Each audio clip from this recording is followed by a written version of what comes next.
What would compel the quietest royal, Prince Edward, to break his decades-long silence about Princess Diana? For years, Edward has remained a background figure in the monarchy, far from the controversies and dramas that have defined other members of his family.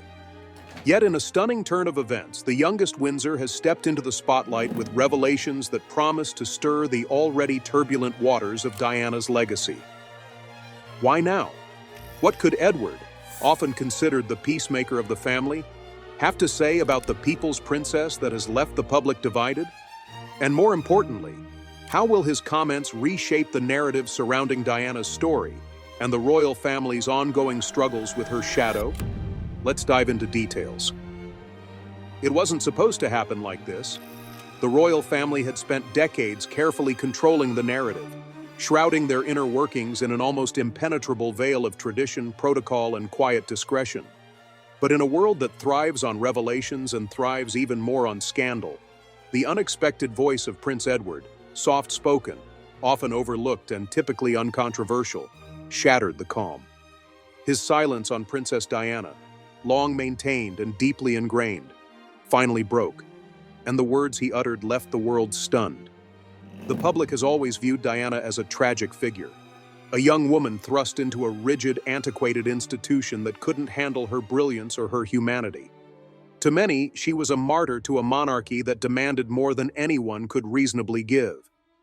But Edward's revelations paint a more complicated picture, one that challenges the rose-tinted lens through which Diana's legacy has often been viewed. His voice is soft, but his words carry weight, stirring up questions that the royal family has long hoped would remain buried. Why now? That's the question on everyone's lips.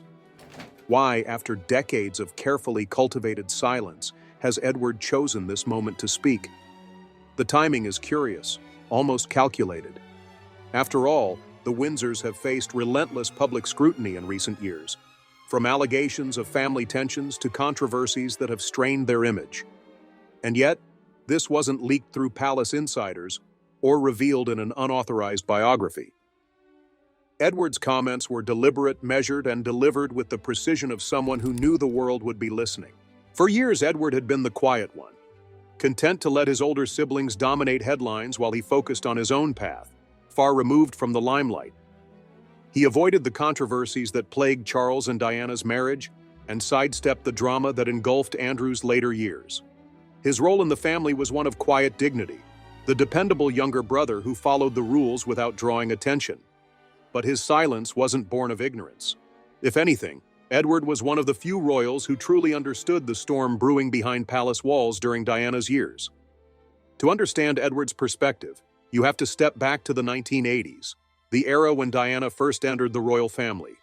At just 19 years old, she became the bride of the future king, a fairy tale match that captivated the public and created an unprecedented media frenzy. Edward, then a young man in his 20s, watched as his brother's marriage transformed the monarchy's public image. Diana brought warmth, glamour, and relatability to a family that had often been seen as aloof and detached. But with that warmth came pressure, an intense, suffocating glare of public attention that few could withstand. And behind the scenes, tensions were mounting. Edward, though distant from the drama of Charles and Diana's relationship, had a front-row seat to its unraveling. He watched as his brother and sister-in-law became increasingly estranged, their incompatibilities laid bare not just to the family, but to the world. To some, Diana's openness about her struggles was a brave and necessary step, one that highlighted the human cost of royal life. To others within the family, it was seen as a betrayal, an act that disrupted the institution's carefully guarded reputation. Edward, caught in the middle, said nothing publicly. But his presence in those moments tells a story of its own. It wasn't just Diana's struggles that Edward observed. It was the way the monarchy itself reacted to her. The royal family's rigidity, their refusal to adapt to the needs of a modern princess, and their discomfort with Diana's growing popularity all played a role in her isolation. And while Edward was not directly involved in these dynamics, he saw the toll they took on both Diana and the family as a whole. He saw the walls closing in on her, the press relentlessly hounding her, and the palace failing to provide the support she so desperately needed. But Edward's perspective is not without its complexities. He admired Diana's ability to connect with people, her genuine compassion, and her unwavering commitment to causes close to her heart. Yet he also recognized the strain her approach placed on the family. For a monarchy built on unity and collective identity, Diana's individuality was both her greatest strength and her most significant challenge. And as Edward reflected on those years, he found himself grappling with the question, could things have been different? Could the family have done more to protect her? Or was Diana's tragedy inevitable, a result of forces too great for anyone to control? These are the questions that Edward now wrestles with, the questions that led him to break his silence after so many years. In his comments, he doesn't shy away from the complexities of Diana's legacy. He acknowledges her brilliance but doesn't ignore the difficulties she brought to the family. It's a perspective that has divided opinion, with some praising Edward's honesty and others accusing him of tarnishing Diana's memory. But one thing is clear. His words have reignited a debate that has never truly gone away. And as Edward's revelations ripple through the media, they've left the royal family scrambling to respond. For King Charles, his brother's comments are both a reminder of past wounds and a new challenge to navigate. For Prince William and Prince Harry, they add another layer of complexity to their already strained relationships with the family.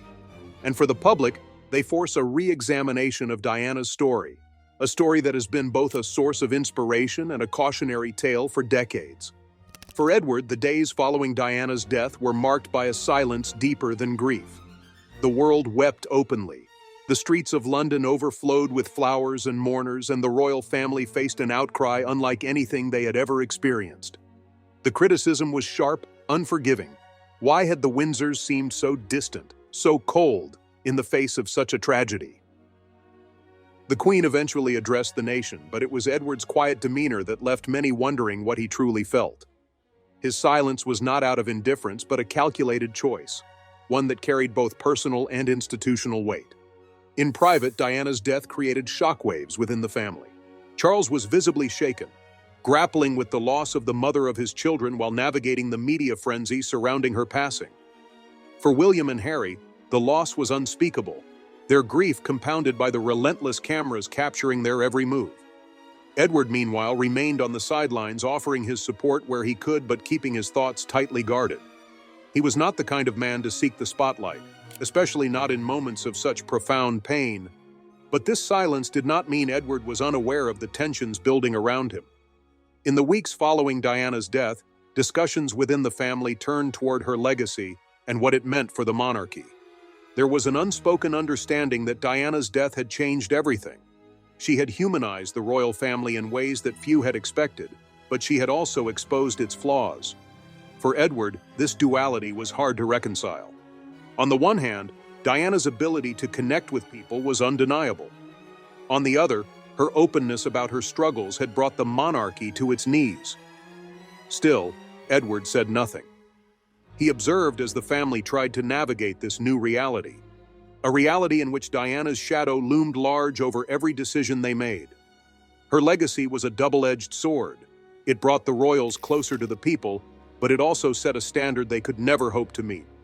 Edward, ever pragmatic, recognized this, but he also knew that speaking out would only deepen the divisions within the family. As the years passed, Diana's memory was carefully managed by the monarchy. Public tributes were made, charities continued in her honor, and her sons became the embodiment of her values.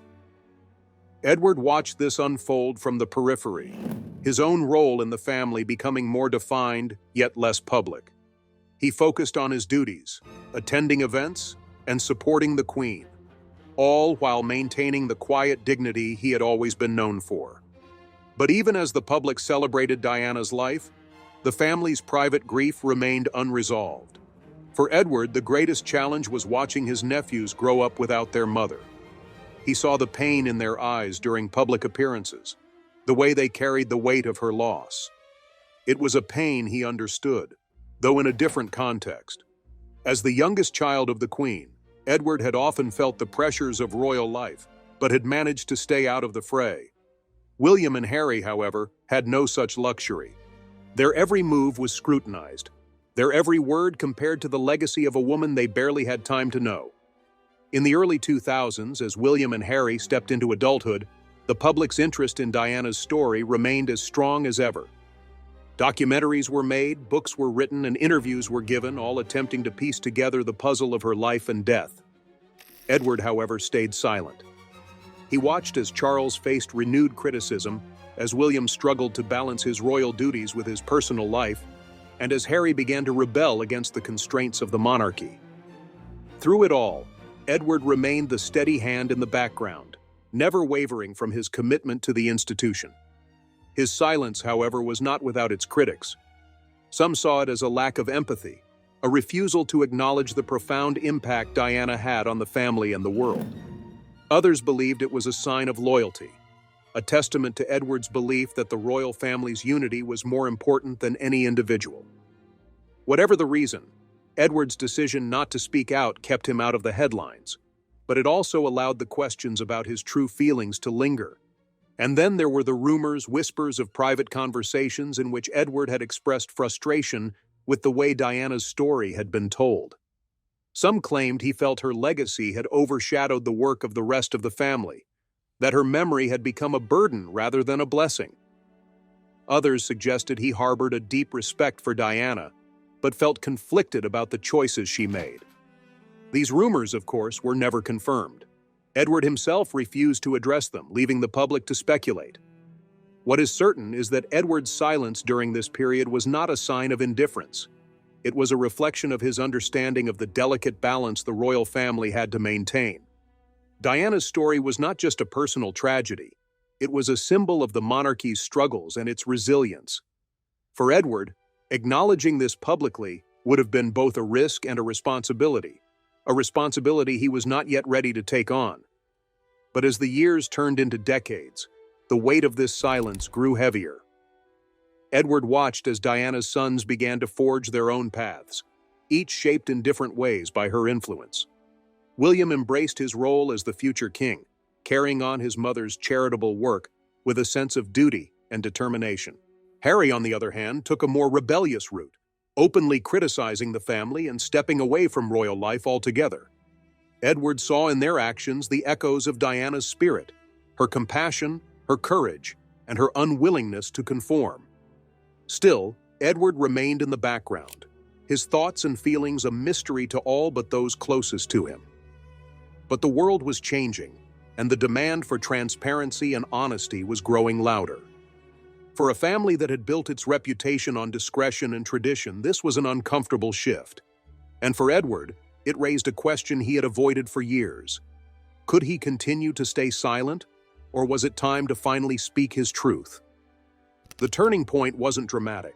It wasn't a grand confrontation or a sudden epiphany. Instead, it was a slow accumulation of moments, a gradual realization that the weight of silence was becoming too heavy to bear. For Edward, the past 2 decades had been an exercise in restraint.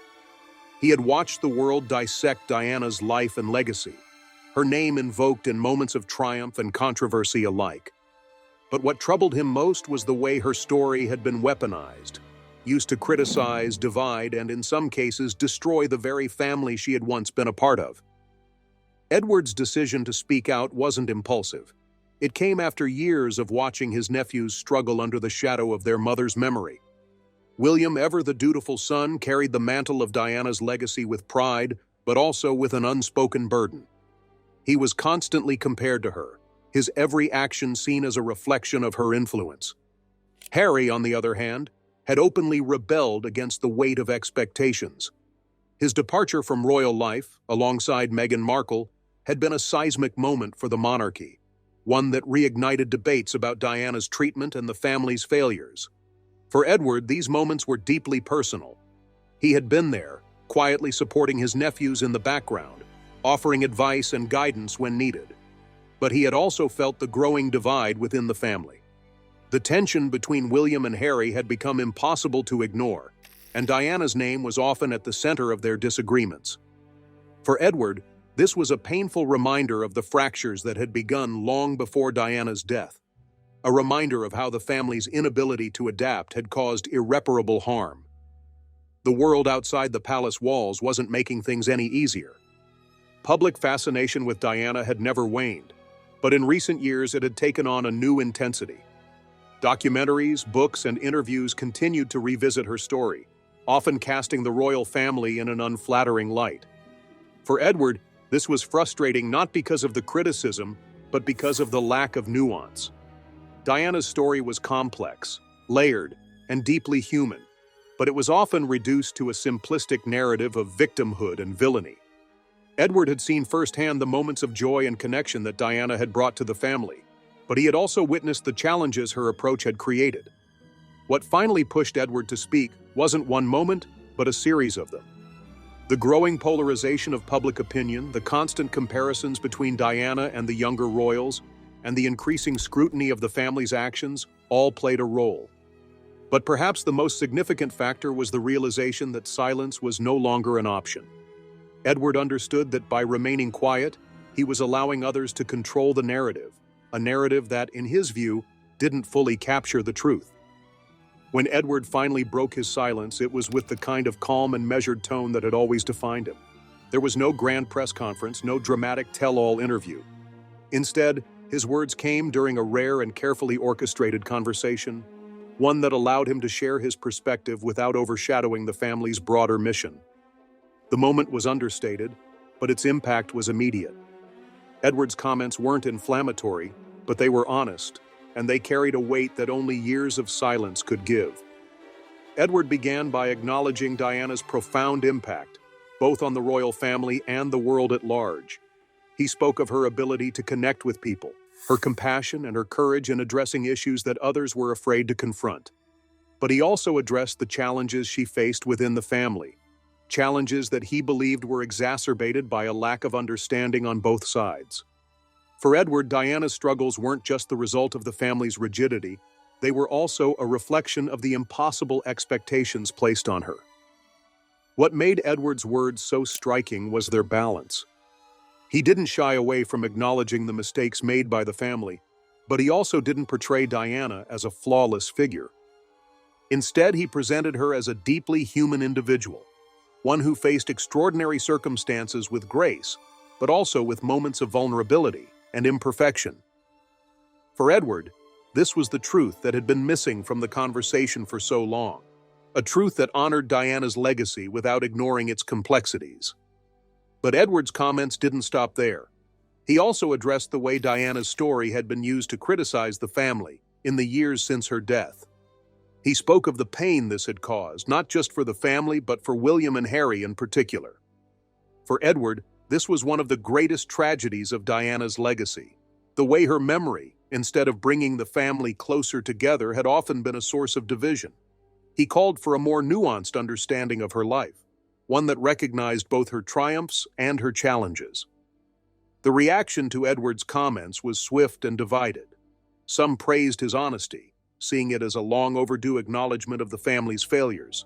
Others accused him of trying to rewrite history, of diminishing Diana's struggles in an attempt to protect the monarchy. But for Edward, the purpose of his words wasn't to sway public opinion. It was to offer a perspective that had been missing from the conversation. He knew his comments would be controversial, but he also believed they were necessary. Within the family, the response was mixed. Charles, who had spent decades grappling with the public's perception of his relationship with Diana, reportedly found Edward's words both comforting and challenging. On one hand, they validated the complexity of his own experience. On the other, they reopened old wounds that had never fully healed.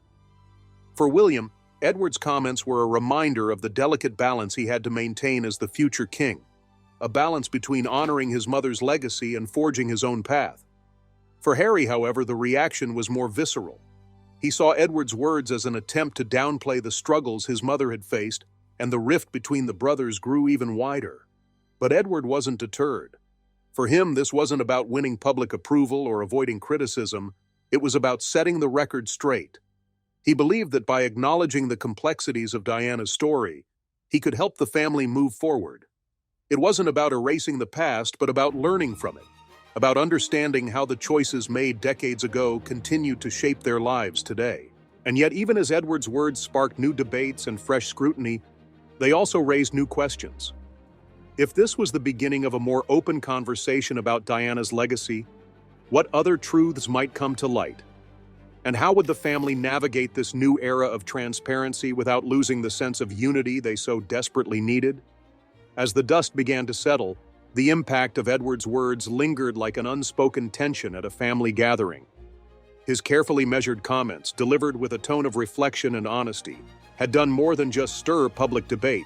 They had reopened wounds that many within the family had worked hard to bury. For Charles, the remarks were a stark reminder of the most tumultuous years of his life, a period defined by personal failure and public humiliation.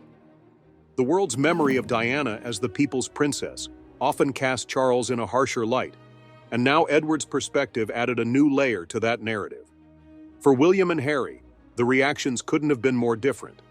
William, pragmatic and forward-looking, saw Edward's words as an attempt to balance the scales, to honor Diana's legacy while also recognizing the challenges she had faced within the institution.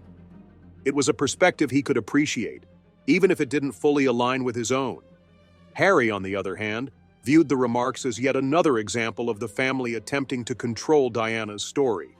To him, Edward's comments weren't an olive branch, but a veiled criticism of the choices Diana had made to protect herself and her sons. The tension between the brothers had already reached a boiling point in recent years, with public interviews and personal revelations highlighting their opposing paths. Edward's remarks became yet another fracture in an already fragile relationship. For Harry, the royal family's narrative around Diana often felt like an attempt to absolve themselves of responsibility. For William, Edward's comments were a necessary acknowledgement of the complexities of their mother's story, one that painted a more complete picture of her life and struggles. But Edward's decision to speak wasn't just about Diana. It was also a reflection of the growing pressures the family faced in a world demanding transparency and accountability. The monarchy, once an unshakable pillar of tradition, had become a lightning rod for criticism. From allegations of outdated practices to questions about its relevance in modern society, the Windsors were no longer untouchable. Edward, ever the realist, understood this shift better than most. His words, though controversial, were an attempt to bridge the gap between the family's past and its uncertain future. The public reaction was predictably divided. Some hailed Edward as a voice of reason, a figure willing to confront the uncomfortable truths about the family's history. Others saw his remarks as an unnecessary reopening of old wounds, a betrayal of the very unity the monarchy sought to project. The media, ever hungry for royal drama, dissected every word, drawing comparisons to past interviews and statements from other members of the family.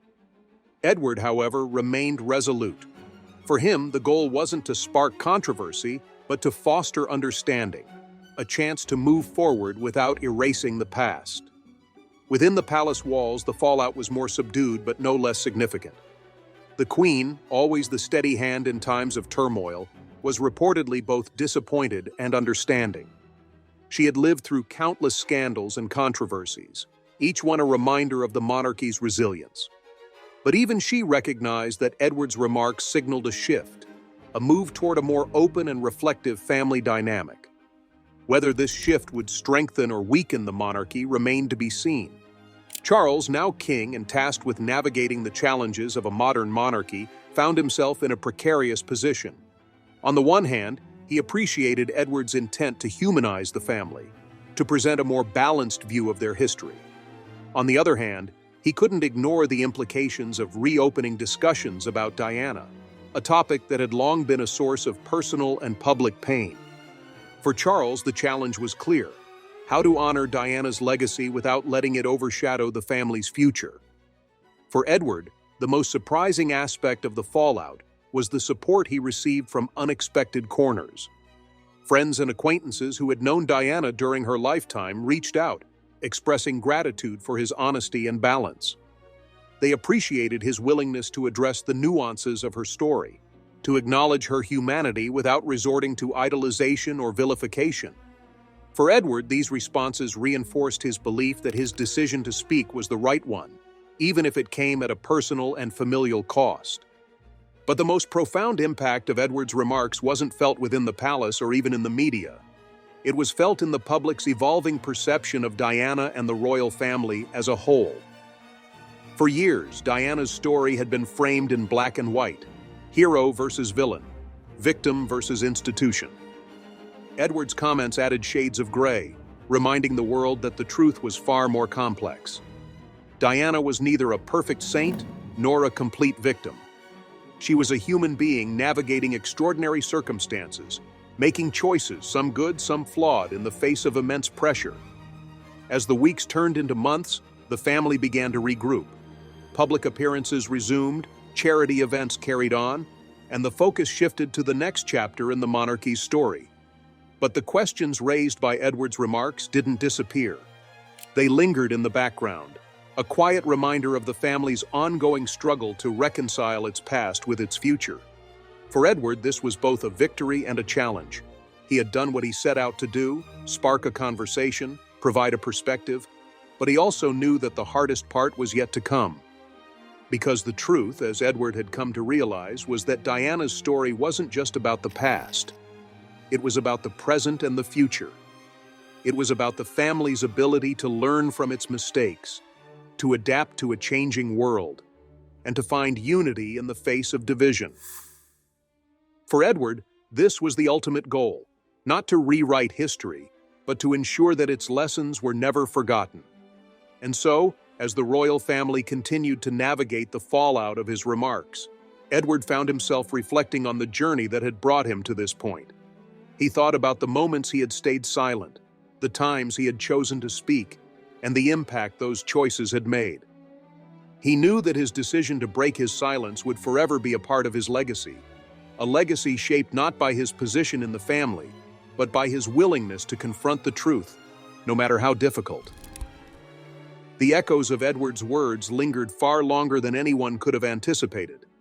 What began as a measured reflection on Diana's life and legacy quickly transformed into a reckoning, not just for the royal family, but for how the public viewed the institution itself. The debate sparked by Edward's comments extended beyond the palace walls, infiltrating living rooms, newsrooms, and social media feeds.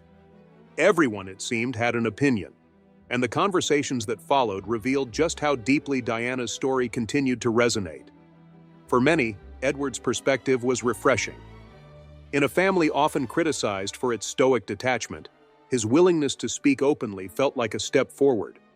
It wasn't that Edward had revealed anything shocking or new. Most of what he said was already part of the public narrative. But his balanced approach, acknowledging both Diana's strengths and the challenges she faced, was a stark contrast to the polarized views that often dominated the conversation. To some, this made Edward a bridge, a figure who could connect the royal family's past and present, helping to heal the divides within and beyond the monarchy. But not everyone saw it that way. For others, Edward's comments were a stark reminder of the family's inability to truly reckon with its past. Critics pointed out that while Edward's words were carefully chosen, they still reflected the monarchy's reluctance to fully accept responsibility for the pain Diana endured. His remarks, some argued, were an attempt to control the narrative rather than confront it. And while Edward had no intention of stirring controversy, his comments inevitably became another flashpoint in the ongoing debates about the royal family's role in modern society. Within the family, the fallout continued to evolve. Charles, ever the pragmatist, saw Edward's remarks as both a challenge and an opportunity. They reopen old wounds, yes, but they also created a chance to redefine the family's relationship with the public. If handled carefully, Edward's comments could be framed as part of a broader effort to embrace transparency, a quality increasingly demanded by the public in an era of rapid change. For William, the stakes were even higher. As the future king, he knew that his mother's legacy would always be a part of his story. Diana's influence on him was undeniable, shaping everything from his approach to charity work to the way he raised his children. But he also understood that to lead effectively, he couldn't remain trapped in the past. Edward's comments, while uncomfortable, offered a way to move forward, a reminder that acknowledging complexity didn't diminish Diana's legacy, but made it more human. Harry, however, was less willing to see Edward's remarks in a positive light. To him, they felt like yet another attempt to sanitize the family's history, to smooth over the rough edges of Diana's story in a way that suited the monarchy's image. His relationship with the family had already been fraught, and Edward's comments only deepened the divide. For Harry, the truth of Diana's experience was not something to be carefully balanced. It was a story of pain, resilience, and survival, one that couldn't be diluted without losing its power. Despite the tensions, Edward remained steadfast in his belief that his comments were necessary. He wasn't naive. He knew his words would be scrutinized and criticized, but he also believed that speaking openly was the only way to truly honor Diana's legacy. For too long, her story had been shaped by others, by the media, by biographers, and even by the family itself. Edward's goal wasn't to rewrite her story, but to add a layer of truth that had been missing, to remind the world that Diana was more than a symbol or a martyr. She was a person, flawed and extraordinary in equal measure. As the royal family moved forward, Edward's comments became part of a larger shift within the monarchy. The younger generation, led by William and Kate, began to embrace a more open and relatable approach. Public appearances became less formal, charity work more personal, and social media a tool for connecting directly with people. Diana's influence was unmistakable in these changes, and Edward took quiet pride in seeing her legacy live on in ways she would have supported. But the questions raised by Edward's remarks didn't disappear. If anything, they became more pressing. How would the family continue to navigate the delicate balance between tradition and modernity? Could they truly address the mistakes of the past without undermining the institution's future? And perhaps most importantly, how would they ensure that Diana's legacy was honored not just in words but in actions? For Edward, these questions were a reminder of the complexity of his role. He wasn't the heir or the spare, nor was he a figurehead for change. But his decision to speak had placed him at the center of a conversation that was long overdue. And as he reflected on the journey that had brought him to this point, he found himself both hopeful and uncertain. The family had come a long way, but the road ahead was still fraught with challenges. In the years that followed, Edward's remarks became a touchstone for discussions about the monarchy's evolution. They were revisited in documentaries, analyzed in articles, and debated by historians. But for Edward, their true impact wasn't in the headlines they generated or the controversies they sparked. It was in the quiet moments, the conversations they started, the perspectives they changed, and the healing they inspired. For the royal family, the journey of reconciliation was far from over. Diana's legacy remained both a guiding light and a shadow, a reminder of what the family could achieve and what it still needed to overcome. But as Edward watched his nephews step into their roles, each carrying a piece of their mother's spirit, he felt a sense of peace. The world would always see Diana as the people's princess, but to Edward, she was something more. A sister-in-law who had changed their family forever, and whose story would continue to shape their lives in ways they were only beginning to understand. And so, as the public continued to debate, criticize, and celebrate the monarchy, Edward quietly returned to his role. His words had been spoken, his truth shared. What came next was no longer in his hands, but in the hands of a family, still learning how to honor its past while embracing its future. With that, we have reached the end of today's video. If you have come this far with us, be sure to check out other videos on the channel.